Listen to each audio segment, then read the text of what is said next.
But it's a really nice place. It's for beautiful. an American city. It's top-notch American city. Absolutely. Yeah. There are still very good bars around, great food. There's the Basque District. Again, it's clean. There aren't any black people here. And tons of Mormons.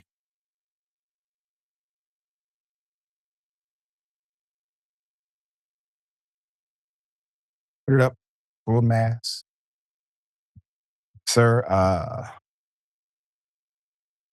you know, if you would have just said tons of Mormons, we would have utilized deductive reasoning and came to the same conclusion that a lot of black people may not be present there. But you couldn't help yourself at the Hetero Fest. Yes, Hetero Fest. An event billed as a celebration of, quote, traditional family values. Well, sir, does that include racism? Because that's exactly what you did during that loud ass whisper on a microphone that is developed, designed, and invented to amplify voice.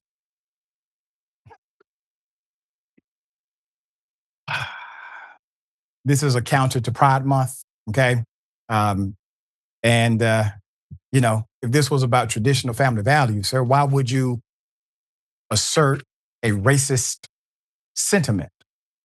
So dubbed the Hetero Awesomeness Festival, the gathering was hosted by Mark Fitzpatrick of Eagle and featured speakers including far-right podcaster David Reilly.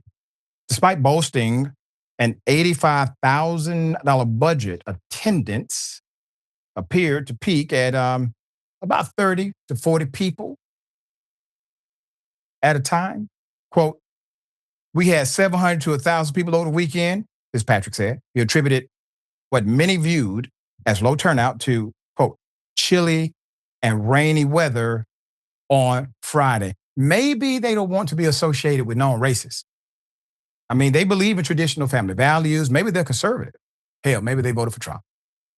But there's something about you guys that seem just didn't bring the crowd out. So what many have attracted, what may have attracted more attention to, than the event itself, though, were the comments, obviously, made by Reilly on his podcast, The Backlash, which was set up at the festival. During a segment recorded from the park, Reilly remarked that Boise was a clean city and whispered, quote, there's not a lot of black people, end quote. Fitzpatrick distanced himself from the remark, but stopped short of condemning it. Quote, I would not have said it. It's not what I would do. He's his own person, Fitzpatrick said. Quote, you have to ask him if he has a justification for what he said, or if he thinks it's factual, or if he actually prejudges black people by looking at them already. I don't know, end quote. When asked directly if he denounced the comment, Fitzpatrick reiterated, quote, I would never say what he said. I don't believe people should be derogatory with the intent to hurt somebody's feelings, but people have free speech, which obviously he's not going to denounce the actual statement.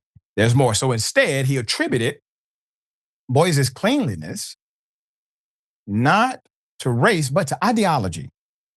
I think Boise is clean because we have less wokeism than other big cities. He said, quote, it's not about black people, it's about liberalism.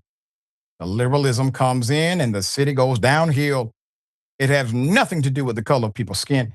Reilly, who attended the 2017 Unite the Right rally in Charlottesville, dubbed one of the most racist rallies in modern history, and has documented history of anti-Semitic posts on social media, stood by his podcast comment and said, quote, it was a joke, Reilly said. Quote, diversity is a weakness, not a strength. Sir, I got to hand it to you, man. That's spoken like a true racist. All right? I can appreciate you for sticking to your guns on this. All right? So he says, diversity is a weakness, not a strength. The LGBTQIA plus movement is satanic, he says. Straight white people are welcomed and wanted in Idaho, end quote. When asked about Reilly's controversial background and views, Fitzpatrick again declined to denounce him. Quote, you know who he is. And the people who came in did far worse things in front of the entire crowd, he said. He's not me. You know me. People know me. Who get to know me, I'm not racist. Sir, all due respect, I would expect the person who's not racist to denounce racist. Yasmin, call me old-fashioned. What say you? It's mind blowing. This is kind of sad to me because I hear Idaho is gorgeous. I would love to visit, but, I'm not trying to deal with certain types of people. And I live in Texas, and that is saying something. There's certain types of people are just not fun to be around.